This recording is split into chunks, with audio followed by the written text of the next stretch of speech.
अस्सलाम वालेकुम dear students, उम्मीद करती हूँ कि आप लोग खैरियत से होंगे। जैसा कि प्रीवियस वीडियो में मैंने आपके साथ CS फॉर 11 विजुअल प्रोग्रामिंग का लेक्चर नंबर 10 डिस्कस किया था। आज की वीडियो में मैं आपके साथ CS फॉर 11 विजुअल प्रोग्रामिंग का लेक्चर नंबर 11 डिस्कस करूँगी। लेक्चर नंबर 11 के अंदर आपके पास टोटली प्रोग्रामिंग कंसेप्ट है।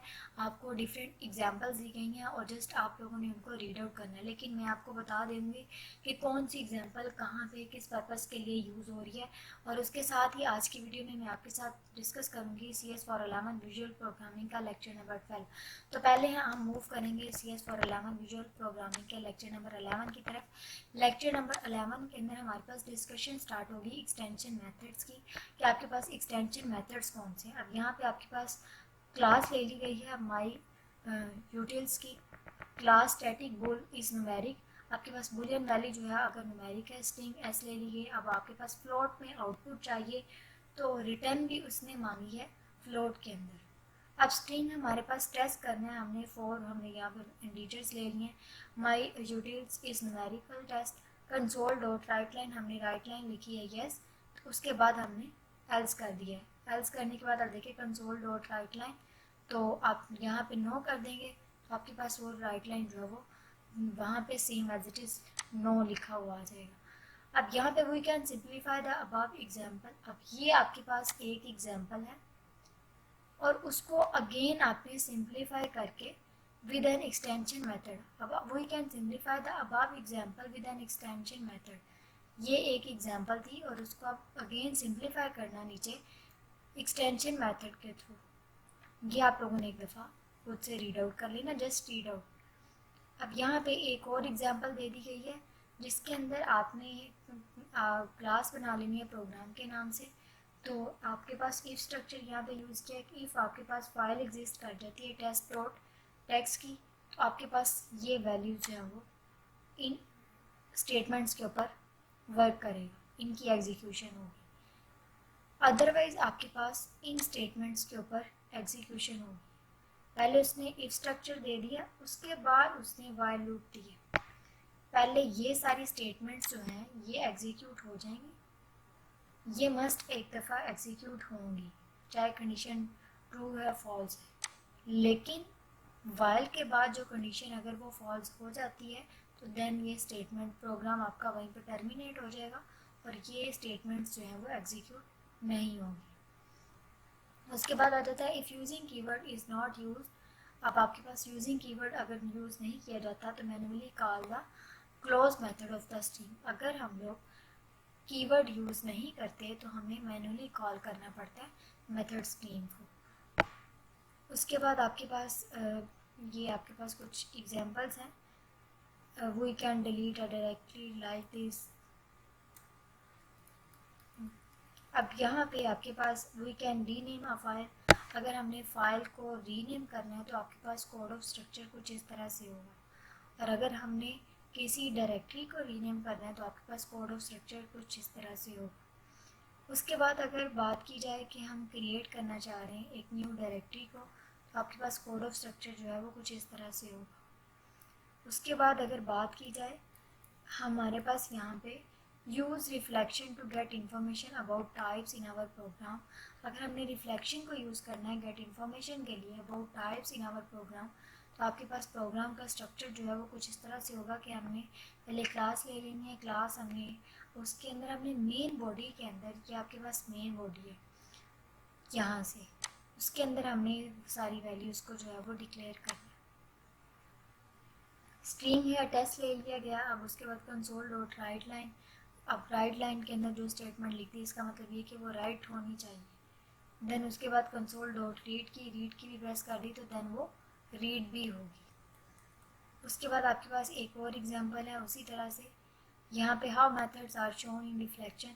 आपके पास कुछ मेथड डिस्कस किए गए हैं जो कि रिफ्लेक्शन को शो करेंगे।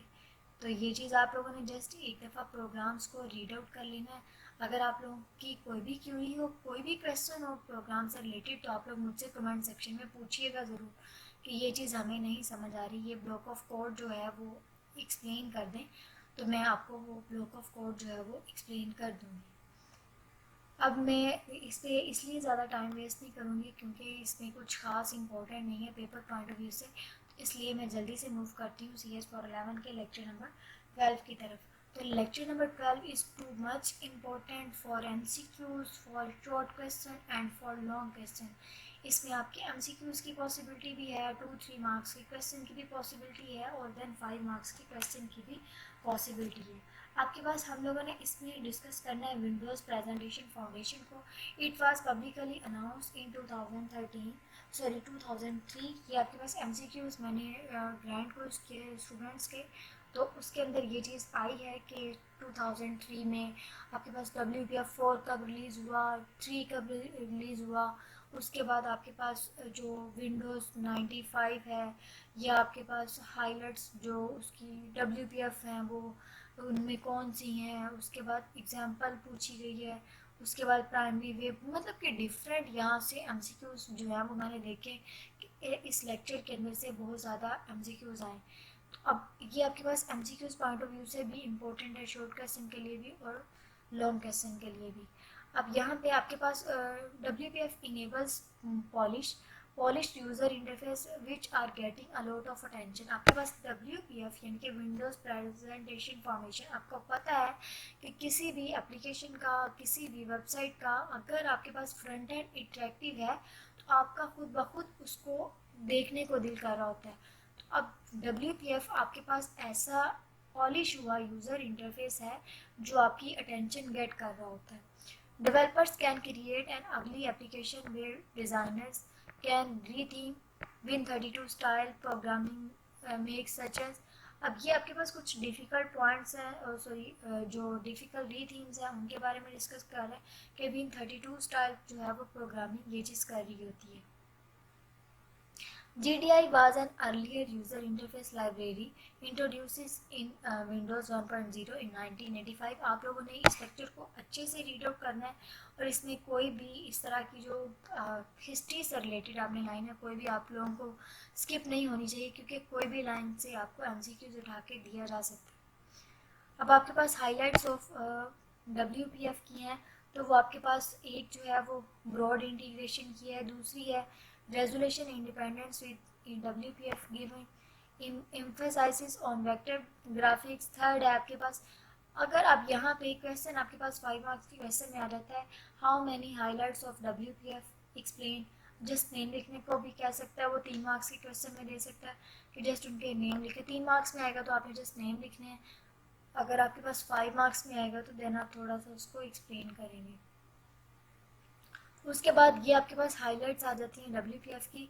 तो अब हाइलाइट्स क्या है, रेजोल्यूशन के बारे में कह रहा है, हार्डवेयर एक्सीलेशन के बारे में कह रहा है, उसके बाद डिक्लेरेटिव प्रोग्रामिंग के बारे में कह रहा है कि आपके पास declarative programming using extensible application markup language. आपके पास XML की एप्लीकेशन है, एक्सटेंसिबल मार्कअप लैंग्वेज। उसके बाद आपके पास फिफ्थ है rich composition and customisation. You can create a combo box filled with animated. हम लोग यहाँ पे एक कम्बो बॉक्स भी फिल कर सकते हैं with animated. Buttons or menu filled with live video clips. अब ये चीज़ें हमारे पास लाइक इस तरह से 2D 3D इमेजेस बनना और ये सारी चीज़ें जो हैं वीडियोस हैं, स्पीच लाइब्रेरीज हैं, तो ये सारी WPF के अंदर क्वालिटीज़ अवेलेबल होती हैं। अब WPF Windows developer productivity, Adobe Flash है, HTML है, उसके बाद Flash release in November 2006 was WPF 3.0 because it shifted as part of the. अब ये चीज़ आप लोगों ने एक दफ़ा अच्छे से रीड आउट कर लेनी है कि आपके पास .NET फ्रेमवर्क 3.0 जो था वो कब आया है, किसके बाद आया। आपको ये हिस्ट्री के अकॉर्डिंग क्वेश्चन आ सकता है कि WPF 3.0 कब आया, किस डेट को अनाउंस हुआ, मतलब उसकी इवेंट हुई। उसके बाद आपके पास WPF टूल किट जो है वो कब रिलीज़ हुई। उसके बाद WPF extension for visual studio 2005 came a few months after the first. अब जिसको किसी ने, अगर किसी ने विजुअल स्टूडियो यूज़ ही नहीं किया उसको कैसे पता होगा कि इसमें क्या क्या इसके फीचर्स में अपडेट आए। अब 5 है, 8 है, 12 है, उसके बाद 15 है और देन इसका अब 2019 वर्जन भी आ चुका हुआ है।